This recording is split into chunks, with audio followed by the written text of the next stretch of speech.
دیکھیں جی، election alliance ہم پنجاب میں کسی سے نہیں کر رہے. سیٹ ایڈجسٹمنٹ کے لیے ہمارے دروازے سب کے لیے کھلے ہیں. ہر وہ سیٹ جہاں پہ ہم کسی کو جتوا سکتے ہیں یا کوئی ہماری جیت میں معاون ہو سکتا ہے تو اس کے لیے جو ہے وہ ہم تیار ہیں. اچھا رانا صاحب بتائیے گا، کل آپ نے ایک انٹرویو میں ایک ٹی وی چینل پر یہ کہا کہ تحریک انصاف کو بھی گلی گلی کمپین کی اجازت دی جائے، الیکشن کی مہم چلانے کی اجازت دی جائے، 10 منٹ میں ساری حقیقت سامنے آ جائے گی.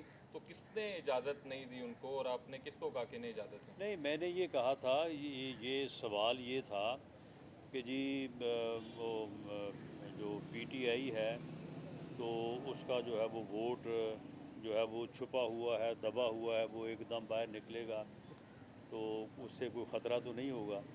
تو اس کے بارے میں نے کہا تھا کہ رورل ایریاز میں کیونکہ دڑے کا ووٹ ہوتا ہے، لوگ جو ہے وہ واضح طور پہ اظہار کرتے ہیں کہ کون کدھر ہے، تو وہ صورتحال بالکل کلیئر ہے، ہر حلقے میں کلیئر ہے، کسی جگہ پہ کوئی ابہام نہیں ہے.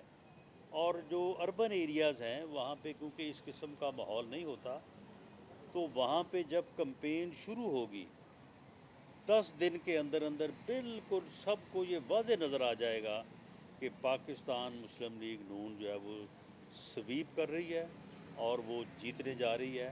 اور یہ بالکل جو یہ سوشل میڈیا پراپیگنڈا ہے کہ جی وہ ووٹ ادھر سے نکلے گا ادھر سے نکلے گا، یہ ساری چیزیں آپ کے سامنے آ جائیں گی.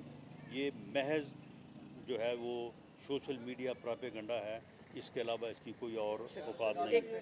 اب آپ کی باری. پنجاب کے اندر تو مسلم لیگ نواز کو بڑا ایج نظر آ رہا ہے اس وقت اور وننگ پوزیشن میں نظر آ رہی ہے، لیکن جو خیبر پختونخوا ہے وہاں پر پوزیشن ذرا الٹ نظر آ رہی ہے. وہاں پر آپ نے دیکھا کہ پی ٹی آئی بے شک اس کو کہہ سکتے ہیں وکٹمائز کیا جا رہا ہے 9 مئی میں، لیکن وہاں پر جتنی بڑی کنونشن اور ریلیاں نکل رہی ہیں تو وہاں پر پوزیشن کیا ہے وہاں؟ جی میں نے یہی کہا ہے نا کہ جب الیکشن کمپین شروع ہوگی تو ودن جو ہے وہ یعنی ہفتہ 10 دن میں ساری صورتحال جو ہے وہ وہاں پہ بھی واضح ہو جائے گی. ٹھیک ہے، اگر کسی جگہ پہ ان کی اکثریت ہوتی ہے تو کوئی ایسی بات نہیں ہے. کوئی پورے ملک میں 2013 کی طرح اگر کوئی 10 15 20 سیٹیں لے بھی جائیں گے تو اس سے کیا فرق پڑتا ہے. بٹی سر یہ بتائیے گا کہ